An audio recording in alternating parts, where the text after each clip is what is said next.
He's really not much of an offensive grappler at all. You probably won't be seeing him shooting in on many takedowns, unless he does get hurt or rocked though.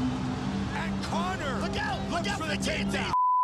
So coming up here in a couple weeks, or really like 17 or so days, Conor McGregor is going to be returning to the octagon for the first time in a year to face off against former interim champ Dustin Poirier in their long anticipated rematch. Poirier is coming off a big win this past June against Dan Hooker, who Dan Hooker is also going to be fighting on this card, welcoming Michael Chandler to the UFC. But as I mentioned, Poirier is coming off a big win, as well as Conor is coming off a big win, his 42nd knockout of Cowboy Cerrone this past January. This is a very interesting matchup, and honestly a lot closer a fight than what I believe a lot of people are making it out to be. The first fight took place like 7 years ago, and I'm pretty confident in saying that I believe both these fighters have definitely grown a lot since then. It's really just a question of honestly who's grown more in this period of time. For one, I believe that Dustin's striking, specifically his boxing, is probably just as good, if not better, than Conor's. Really, we'll probably just have to wait for the fight to really see. I have heard from people that have really close connections, people that have reliable sources at American Top Team, and for those of you who don't know what American Top Team is, it's probably like one of the top gyms in the United States, if not the world, for MMA. These people have said that Dustin probably has the best hands at American Top Team, and American Top Team has like some of the best fighters in the UFC champions,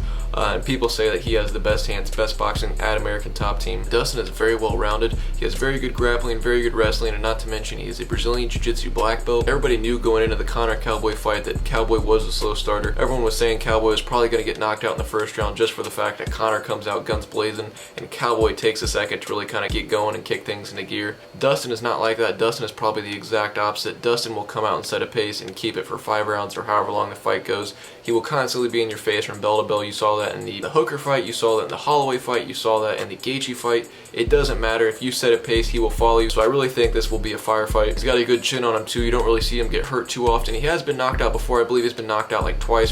First one was Conor and second one was Michael Johnson.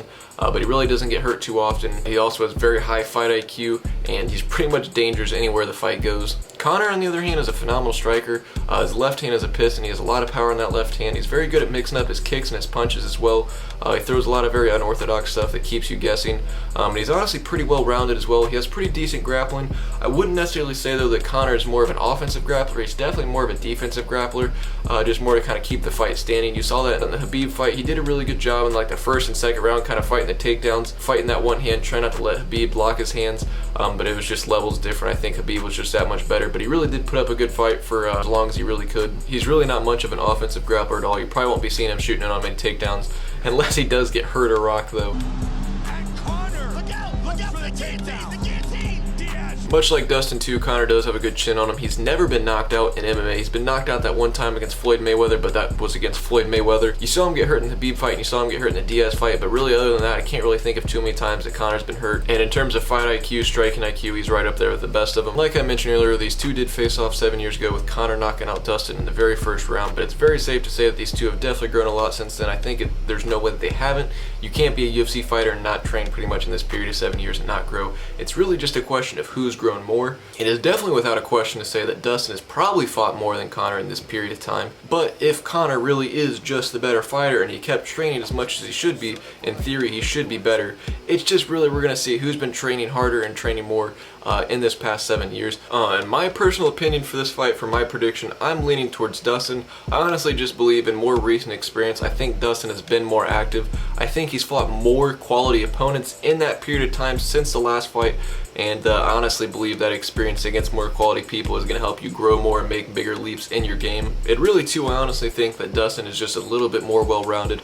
I think his striking is just as good to hang in there with Conor, and really he can be a defensive or offensive grappler. He's got good jiu-jitsu. He's a higher rank in jiu-jitsu than Conor is. He's a black belt where Conor is a brown belt, and I really believe that 55 is Dustin's weight class. I think when he's going down to 45 he was kind of depleting himself. It looks like his body's filled out a lot more, and he's really looked pretty solid and pretty dominant at 155. And really I think he's only lost twice at 155 to Khabib and Michael Johnson, and technically he has been in more lightweight title fights than Conor since their last fight, but I'm going to be leaning towards Dustin in this fight. I really like Dustin in this rematch. I don't know by what method, I'm just picking Dustin in this fight. If you guys have any ideas, predictions, who you guys are going to be picking, let me know in the comment section below. I'm really curious who you guys are picking in this fight. If you guys did enjoy this video, please be sure to drop a like, comment. If you guys have any ideas, video suggestions you want to see me do, let me know.